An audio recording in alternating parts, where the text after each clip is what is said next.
রূপকথার রাজারানী ওদেরকে দেখার জন্য আপনারা আপনাদের নিকটস্থ হলে যান। যে আমি আসলে কিছু ছোটখাটো কিছু করতে পেরেছি আর কি। মন্দিরা, সাদিয়া, তারপরে মিথিলা, তারপর আর কি করেছে, শাওন ভাই আছেন, সবাই এত যার যার জায়গায় এত সুন্দর অভিনয় করেছে। মূল বিষয়টা হচ্ছে একটা ফিল্ম গল্প মানুষকে ধরে রাখে, সেটা সেই জায়গাটা আসলে পেয়েছি। অসাধারণ এক কথায়। আমি যেটা বলবো, গিয়াসউদ্দিন সেলিম উনি ওনার কাজগুলোতে আসলে উনি নিজে অভিনয়টা করিয়ে নেয় সবার কাছ থেকে, অভিনয়টা বের করে নেয়, তো অভিনয় ভালো হতে বাধ্য। আর মন্দিরা এবং সাদিয়া ছাড়া বাকি সবাই যেহেতু পুরনো আর্টিস্ট, তারা সবাই অনেকগুলো কাজ করেছে, তারা তো অনেক ভালো করেছে। নতুন হিসেবে মন্দিরা আর সাদিয়া তো খুবই ভালো করেছে। আমার কাছে টাচি যদি কোনো বিষয় মনে হয় সেটা হচ্ছে মেয়েটাকে যখন বনবাসে দিয়ে দেয় প্রথম যেহেতু একটু তো নার্ভাস ছিলাম, কিন্তু ডে বাই ডে যাওয়ার পর যেহেতু 7 মাস ধরে আমাদের শুটিং চলেছে, আস্তে আস্তে ওটা কেটে গিয়েছে। আসলে মা বাবার সাথে আগেও দেখেছে, আজকেও দেখলো। মা বাবা আসলে খুবই এক্সাইটেড, এর জন্য তারা এসে বারবারই দেখতে চায়, কারণ তাদের একটা স্বপ্ন ছিল আমাকে বিগ স্ক্রিনে দেখবে, আর সেটা স্বপ্নটা পূরণ হয়েছে। আর মা বাবার সামনে সবাই এত গুরুজনরা এসে ভালো বলছে, এটা তো মা বাবার অনেক পাওয়া আসলে, যে আমি আসলে কিছু ছোটখাটো কিছু করতে পেরেছি আর কি। এখনো সিনেমাটা দেখছে মানুষ, তো আমার মনে হয় যে সামনের সপ্তাহগুলোতে ভালো সিনেমাটা চলবে।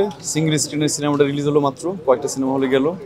তো আমার মনে হয় যে এটা যেহেতু আস্তে আস্তে মানুষ দেখা শুরু করলো মাত্র, এটার মানুষ দেখবে। আর এটা লোকগল্প নিয়ে আসলে এটা আমাদের দেশের অন্যতম একটা দলিল হয়ে থাকবে আমার মনে হয়।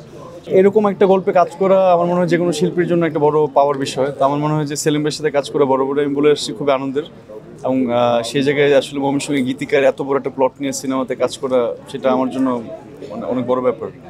সো ফাইনালি দিন শেষে আজকে অনেকে আসছে, আমার মনে হয় যে ওনারা সবাই আমাদের এল্ডার যারা এই ইন্ডাস্ট্রিতে কাজ করেন। তো সবাই সিনেমাটা দেখে আসলে যেভাবে প্রশংসা করলেন বা কথা বললেন, বা গীতিকার নিয়ে আসলে সিনেমাতে যেভাবে সেলিম ভাই সিনেমাতে নিয়ে আসছেন, সব কিছু নিয়ে কথা বলছেন ওনারা। সো যেভাবে অ্যাপ্রিসিয়েশন আমি পেলাম, ও পেলাম, এটাই আমরা এর জন্য কাজ করি মনে হয় সবাই। কাজল রেখা সেকেন্ড উইক শেষ হলো, থার্ড উইকে পড়বে।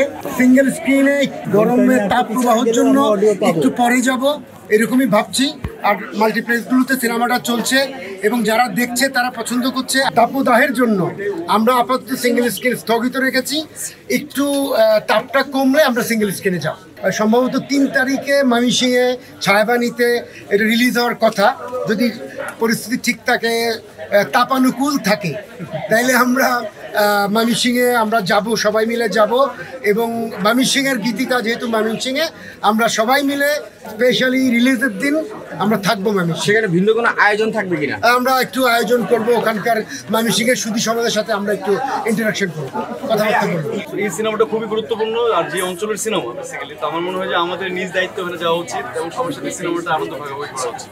দর্শক যদি পছন্দ করে তো সেটা আমাদের অন্যতম ভালো লাগার কারণ, আর কিছু না। সিনেমা বানিয়েছি দর্শকের জন্য, দর্শক পছন্দ করছে, এতে আমরা খুব খুশি। রূপকথার রাজারানী ওদেরকে দেখার জন্য আপনারা আপনাদের নিকটস্থ হলে যান এবং কাজল রেখা দেখুন।